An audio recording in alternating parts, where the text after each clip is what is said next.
kita berjumpa lagi ya dalam video pembelajaran online masih tentang HR audit. Jadi tadi dalam video sebelumnya kita sudah berikan contoh mengenai bagaimana Anda menyusun inisiatif-inisiatif strategis dalam bidang performance management, training and talent management, dan juga rekrutmen. Jadi sekali lagi inisiatif itu juga dimunculkan setelah Anda melakukan HR audit. Ya, dari HR audit muncullah inisiatif-inisiatif seperti ini. Ya, supaya ketika nanti tahun depan diaudit, kinerja Anda atau hasilnya menjadi lebih memuaskan. Ya. Ini tadi timeline-nya dalam bentuk Excel gitu ya, dalam bentuk tabel. Nah, kemudian tabel ini harapannya ya dijabarkan lebih detail ya. Dijabarkan lebih detail. Nah, ini saya akan berikan contoh Mas, penjabaran lebih detail dari tabel ini. Jadi misalnya ini ya, inisiatif di performance management, tadi ya inisiatifnya merumuskan penilaian kinerja berbasis kompetensi dan KPI. Ya, outcome-nya ini Mas ya, sudah ada formatnya, formulirnya ketemu, isinya ada kompetensi dan KPI. Jenis kompetensinya sudah ditetapkan untuk tiap level karyawan. Ya. Anda bisa pakai kompetensi teknis yang lebih spesifik, atau kalau misalnya tidak mau ribet ya kompetensi generik ya. Core kompetensi ya, kompetensi inti untuk perusahaan Anda ya. Cukup misalnya 7, jangan terlalu banyak kompetensinya. Kalau banyak-banyak malah bingung nanti menilainya. Yang penting ada 2 elemen itu ya, kompetensi dan KPI. Kemudian ya bikin software-nya Mas ya, bagaimana PA ini dimasukkan ke software, sehingga proses penilaian kinerja dilakukan melalui aplikasi PA ya, performance appraisal ya, aplikasi itu software. Sudah ada aspek result dan kompetensi. Semua pegawai telah mampu memanfaatkan fitur-fitur yang disediakan oleh aplikasi PA. Nah ini kalau Anda belum punya softwarenya ya harus bikin Mas, Mbak ya. Atau mungkin beli gitu ya. Karena kalau PA itu pakai Excel, pakai manual, pakai kertas, sudah zaman dulu itu Mas, zaman tahun 70-an ya. Zaman Majapahit. Kalau sekarang ya sebaiknya pakai software lah ya. Jadi KPI-nya juga dimasukkan melalui software. Jangan lagi melalui Excel. Itu kuno. Kemudian yang lebih bagus bagaimana software performance management itu dikaitkan dengan modul HR lainnya ya. PMS itu performance management system Mas ya. Jadi hasil PA-nya dikaitkan dengan semua software ya, software talent, software career, software training plan, semuanya dalam satu platform software yang integrated. Itu canggih ya. Jangan terpisah-pisah. Kemudian ini ya, full implementation, employee dashboard management, semua proses PM, training, dan career map dijalankan dalam satu aplikasi software yang terpadu ya. Jadi implementasi performance management software-nya terpadu dengan bidang-bidang lainnya. Seluruh karyawan dapat mengakses dan menerapkan one-stop information services ya. Semua aplikasi terangkum dalam satu platform yang terintegrasi.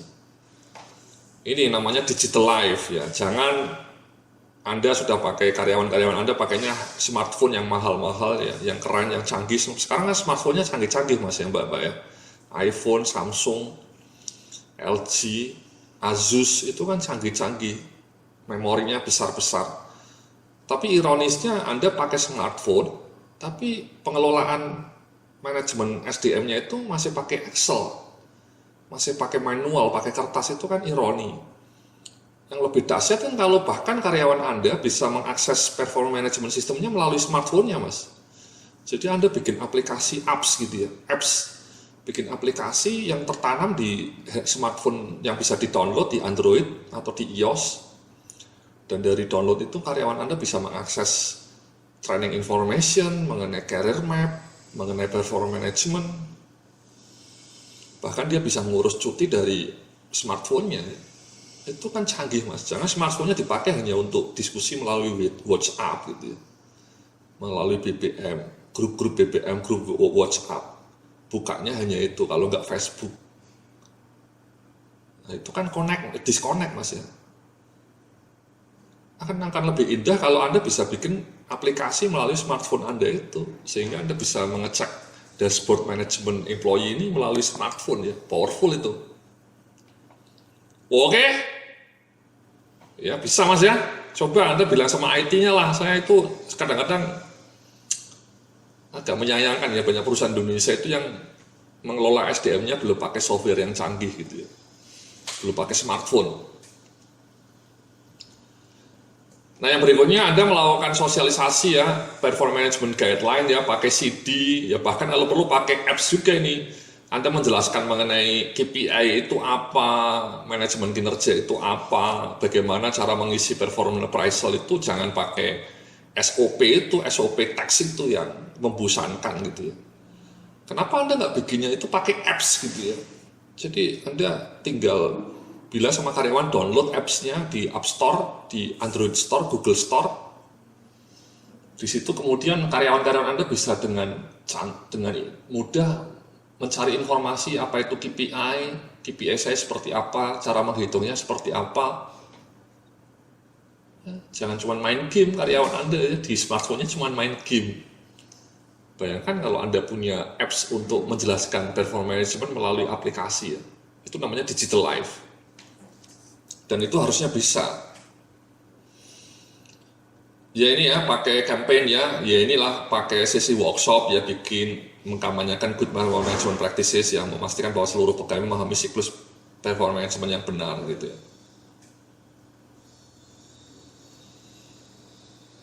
Kemudian melakukan review lah mas ya, direview terus, memastikan seluruh bidang, memastikan seluruh siklus PM berjalan secara konsisten mulai dari fase penetapan target, review dan feedback hingga fase performance coaching. Nah ini semua mas, mbak-mbak akan sangat mudah dilakukan kalau Anda punya manajemen dashboardnya, dashboard performance management dashboard yang bahkan bisa diakses melalui smartphone, melalui Android Anda, melalui handphone Anda. Jadi canggih. Itu tugas SDM yang heroik seperti itu, menyediakan aplikasi informasi yang powerful sehingga karyawannya menjadi lebih tertarik untuk belajar mengenai performance management.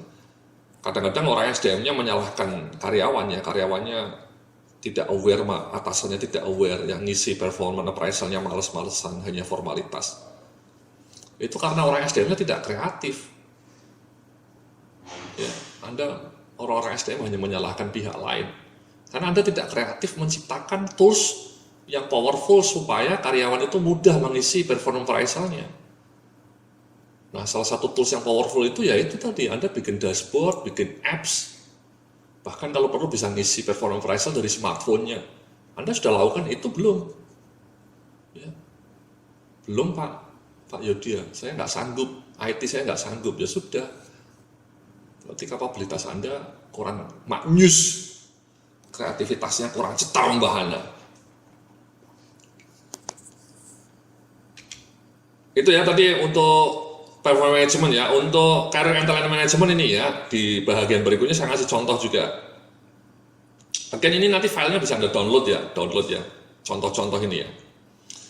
Jadi misalnya ini ya, inisiatifnya menyusun kamus kompetensi dan kebutuhan kompetensi jabatan mas ya. Kebutuhan kompetensi jabatan itu persyaratan kompetensi untuk setiap jabatan. Ya, kamus kompetensinya untuk semua job family telah disusun, baik untuk soft maupun hard. KKJ itu kebutuhan kompetensi jabatan mas ya. Tadi persyaratan kompetensi minimal untuk semua posisi sudah disusun. Kamus kompetensi dan KKJ dipublikasikan dalam bentuk buku. Again, ini bukunya mungkin tidak perlu cetak pakai kertas ya, bukunya pakai digital ya, pakai e-book, electronic book gitu ya. Bahkan kalau perlu dalam bentuk buku yang menarik ya, ada gambarnya, visualisasinya. Again, ini kalau lebih heroik adalah Anda bisa menyusun ini dan kemudian memasang di aplikasi Android Anda. Sehingga karyawan Anda ketika mau buka kamus kompetensi tidak cari bukunya dulu ya di perpustakaan. Mungkin bukunya kesimpannya di rak, hilang. Hari gini ya masih pakai buku kertas gitu. Kenapa Anda nggak berpikir kreatif bagaimana menyusun kamus kompetensinya itu secara digital? Sehingga ketika orang mau ngetik kompetensi marketing misalnya, tinggal ngetik marketing muncul ya, search query-nya seperti Google itu. Itu kan indah mas. Ya ini perusahaan-perusahaan kelas dunia sudah bikin seperti GE, IBM ya semua seperti itu mas ya, pakainya smartphone semua. Kamus kompetensinya masuk di digital library mereka. Semua karyawan bisa mengakses melalui smartphone. Ya, jadi smartphone-nya tidak hanya untuk hahaha di grup-grup WA, grup-grup BBM gitu ya. Tapi untuk hal-hal penting kayak gini nggak ada. Nah, itu kan ironi. Kemudian ini ya menyusun instrumen untuk uji kompetensi, level kompetensi ya. Instrumen untuk analisa level kompetensi. Expected outcome-nya apa? Instrumen assessment yang kompetensi yang practical, easy to use ya. Panduan instrumennya termasuk sosialisasinya kepada line manager tentang cara aplikasinya. Again, ini kontennya sudah saya berikan Mas ya di dalam topik pembelajaran yang lain yang namanya kompetensi based HR management system. Anda bisa buka itu modul videonya, di situ saya ngasih contoh mengenai instrumen untuk menganalisa level kompetensi karyawan Anda. Ya, bisa Anda pakai.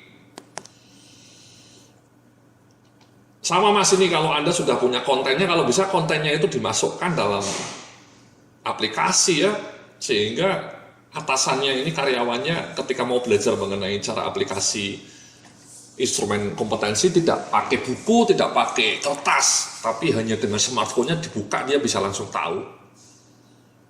Itu kan indah. Jadi karyawan-karyawan Anda mungkin sambil layah-layah ya, sedang istirahat atau sedang macet di jalanan, dia langsung bisa akses mengenai kompetensi karyawan Anda melalui smartphone dia. Jadi dia bisa menghabiskan waktu di jalanan dengan sesuatu yang sangat produktif. Kemudian ini ya, penerapan dan uji instrumen asesmen kompetensi ya. Asesmennya dilakukan untuk semua pegawai. Hasilnya diberikan kepada pegawai. Asesmen kompetensinya telah dilakukan untuk pegawai level manager ke bawah gitu ya. Atau mungkin manager, hasil feedbacknya juga. Jadi ini untuk level manager ke atas, ini manajer ke bawah, bertahap lah, step by step gitu ya. Jangan Anda punya profil kompetensi, sudah punya kebutuhan kompetensi jabatan atau persyaratannya, kemudian setelah itu berhenti, nggak pernah diuji. Ya itu sama juga bohong ya, useless. Setelah punya kompetensi, ya Anda harus uji dengan uji instrumen ini, dan kemudian hasilnya dikasihkan ke pegawai, dikasih feedback, termasuk pengembangannya. Itu namanya kelas dunia Mas. Ya, kompetensi yang cetar membahana dibangun dengan cara seperti ini. Ya. Kemudian yang berikutnya ya talent management system ini. Ya, guideline tentang sistem manajemen sudah terpetakan ya, mendeskripsikan kebijakan serta proses identifikasi top talent dan rute pengembangannya. Tools untuk mengidentifikasi top talent tersusun, template dan supporting tools untuk pengembangan talent telah siap. Ini expected outcome-nya Mas. Sanggup nggak Anda menyusun itu? Ya. Bisa nggak Anda menyusun kebijakan mengenai bagaimana mengidentifikasi top talent dan rute pengembangannya? Apa tools-toolsnya? Ya, mungkin dari hasil PA-nya, mungkin dari assessment atasannya, mungkin dari assessment center. Mungkin itu semua sudah saya berikan Mas ya dalam video-video lainnya ya. Assessment center Anda bisa belajar. Kemudian bagaimana atasannya uji tadi, instrumen kompetensinya juga sudah saya berikan contoh di modul kompetensi based HR system. Ya, kemudian Anda susunlah ini, termasuk nanti di career planning ya, saya sudah bicara mengenai career planning, panduannya. Nanti dalam modul lainnya tentang talent management saya juga akan cerita lebih detail mengenai bagaimana mengidentifikasi talent management ya. Anda susun ini Mas, ya Mbak-mbak ya. Ini inisiatif. Kemudian identifikasi top talent dan program pengembangannya ya. Dengan menggunakan tools yang telah disiapkan termasuk hasil asesmen kompetensi, maka teridentifikasi top talent di seluruh core position. Ya. Jadi Anda harus wajib sudah bisa mengidentifikasi top talent di perusahaan Anda di berbagai posisi kunci. Bagaimana cara mengidentifikasinya? Itu nanti saya jelaskan dalam video mengenai talent management ya. Kemudian setelah itu Anda juga sudah tahu skema program pengembangan untuk setiap top talent telah disusun dan dikomunikasikan kepada yang bersangkutan dan atasannya. Ini yang melelahkan ya. Anda sudah mengidentifikasi top talent, mungkin ada 10 orang ya untuk posisi kunci. Nah 10 orangnya itu disusun program pengembangannya lah Mas. Kemudian dikomunikasikan kepada yang bersangkutan dan atasannya supaya dalam 1 tahun ke depan atau bahkan 2 tahun ke depan program-program pengembangan itu tereksekusi dengan sempurna. Sehingga 2 tahun dari sekarang top talent itu sudah siap untuk dipromosikan menjadi GM misalnya, menjadi VP, Vice President atau menjadi manajer senior. atau bahkan menjadi manajer. Itu mas prosesnya seperti itu ya, tidak mudah. Memang menjadi manajer SDM yang handal ya tidak mudah, berdarah-darah bahkan ya. Tapi hanya dengan seperti ini Anda akan bisa mendapatkan skor 5 tadi, maturity level Anda menjadi 5, menjadi excellent. Oke, nanti dalam video berikutnya nanti kita akan lanjutkan mas ya, mengenai inisiatif untuk career talent management ini ya. Sementara di career talent management seperti itu dulu. Sampai jumpa dalam video berikutnya.